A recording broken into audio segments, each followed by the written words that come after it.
Je m'appelle Ganesh Rajab, je viens du Népal. Et ça fait 12 ans que je suis en France. Pendant le tremblement de terre, j'étais au Népal. Et après le tremblement de terre, je suis rentré en France. Et puis après, j'ai créé une association qui s'appelle Rêve d'enfants du Népal. Du coup, je suis allé au Népal pour passer mes vacances. Et pendant que j'étais là, le tremblement de terre, c'était 25 avril, et puis après j'étais au 4e étage. Si ce n'était pas à l'hôtel, si c'était une maison normale, moi je ne serais pas là aujourd'hui. Et le tremblement de terre, la première fois, c'était 7,9 magnitude de Richter scale. C'est très très grand tremblement de terre. Et puis il est duré 1 minute 12 secondes. C'est très long.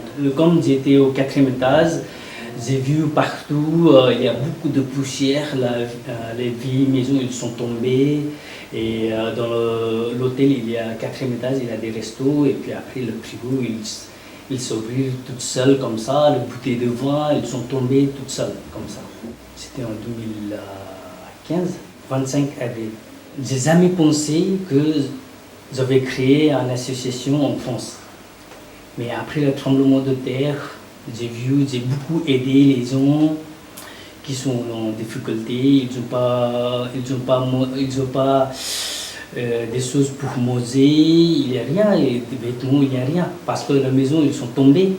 Et tout est dans la maison et ils sont dormis extérieurs. J'ai vu les enfants qui sont perdus, leurs parents. Et puis après, ça donne envie d'aider les enfants. C'est pour ça que j'ai créé une association pour aider les enfants qui ont perdu leurs parents.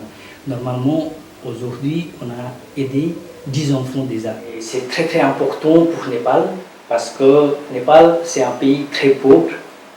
C'est même pour vous, 1 euro, ce ne sera rien. Mais pour nous, 1 euro, c'est pour un enfant. S'il va à l'école publique, 1 euro, c'est suffisant. Notre but de notre association, c'est donner une éducation de très bonne qualité. Ça veut dire, à partir de 1 euro, c'est très important pour un enfant, pour aller à l'école. Parce que 1 euro, c'est 100 roupies pour nous, et 100 roupies, c'est beaucoup. Parce que au village, un parent, il peut gagner seulement 10 euros par mois. Et vous imaginez, 1 euro, c'est très important. Donc, oui, il y a des gens qui donnent 50 euros par mois, comme ça. On a déjà 2 donateurs qui donnent 50 euros par mois. C'est comme ça qu'on a aidé 10 enfants. Maintenant, les enfants, ils sont allés à l'école, ils mangent bien, ils achètent des vêtements, des uniformes pour aller à l'école, des livres, comme ça. Donc, il n'y a pas de problème pour 10 enfants, mais il y a d'autres enfants aussi qui ont besoin d'aide. Et on peut aider les enfants qui peuvent aller à l'école avec votre aide.